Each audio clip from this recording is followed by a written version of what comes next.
and blessed with a strong and inspiring leader who we know and who we fully trust. Based on these three clear facts, the optimal strategy stands out almost automatically. We must support Mariam Rajavi and the NCRI as much as we can by means of diplomacy.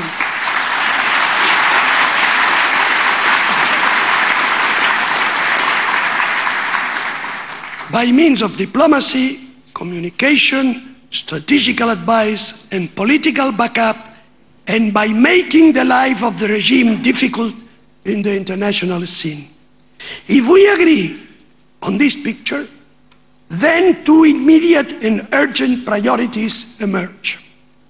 The first is to protect Ashraf residents from being massacred, and the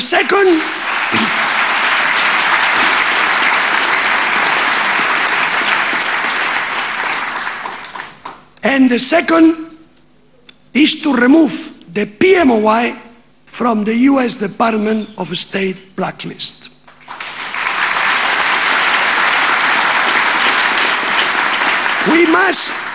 We must concentrate our efforts in these two objectives in the short term. We, Europeans and Americans, have always been, are, and will be on the same boat, committed to the same principles and values. And this boat is the one that Khamenei and Ahmadinejad and their fanatic followers want to sink. Our friends of the NCRI have shed enough blood to make clear they deserve to be also on board.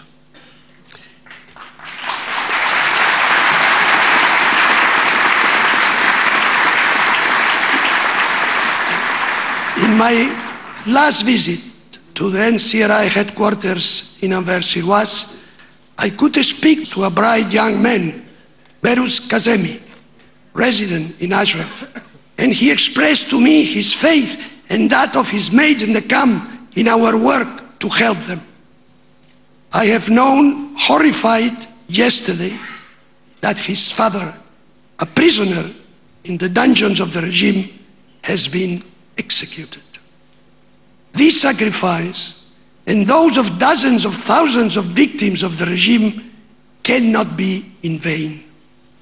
We have a duty, and this duty is to bring Iran back to democracy and freedom.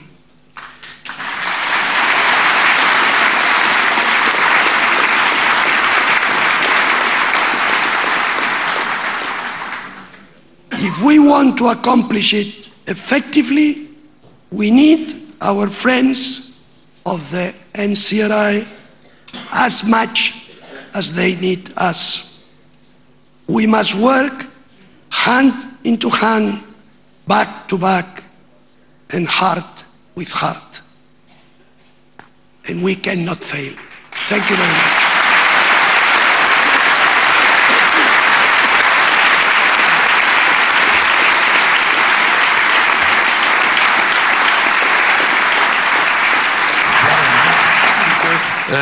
Jan Zahradil is a senior member of on behalf of the Conservative Reformist Group. He is coming from the Czech Republic. Please, Mr. Zahradil.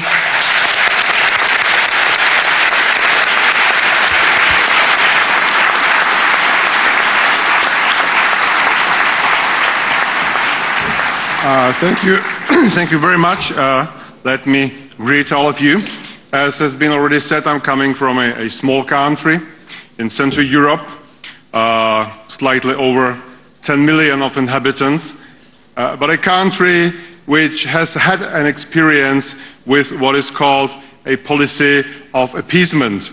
And it was very bitter and sad experience, I have to say, which some of you might know about. This was before the World War II, when my country then was de facto sold to a Nazi Germany by those who wanted to appease the forces of evil rather than to fight them. but later on they had to fight them anyway. So I think that what's going on here is nothing new, and we all know very well these situations. We have experienced similar situations in the past many times, and we all know that appeasement leads us nowhere when fighting so-called forces of evil.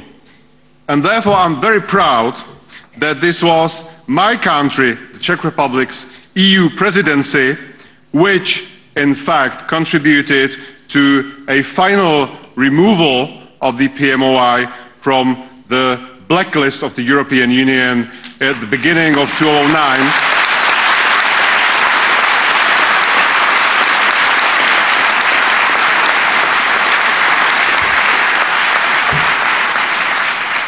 And I am also very grateful, personally grateful, that I had a very unique opportunity to participate in this process. We all know that there's still a long way ahead of us, and probably a very painful way and uneasy way, but there is no way out and there is no way back. So let me wish to all of you, to all of us, good luck, a lot of courage, and the light at the end of the tunnel finally, which is to come as always. Thank you.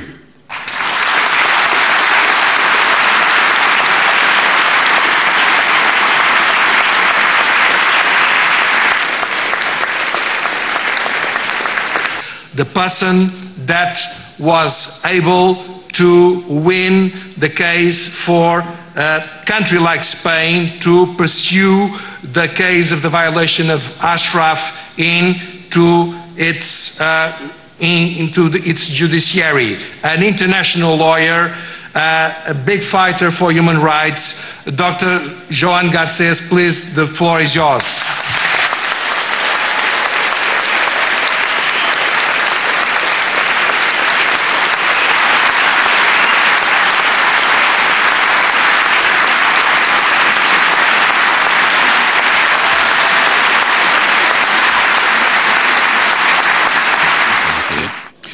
Et d'une manière brève, la conférence a retenu votre attention pendant beaucoup d'heures.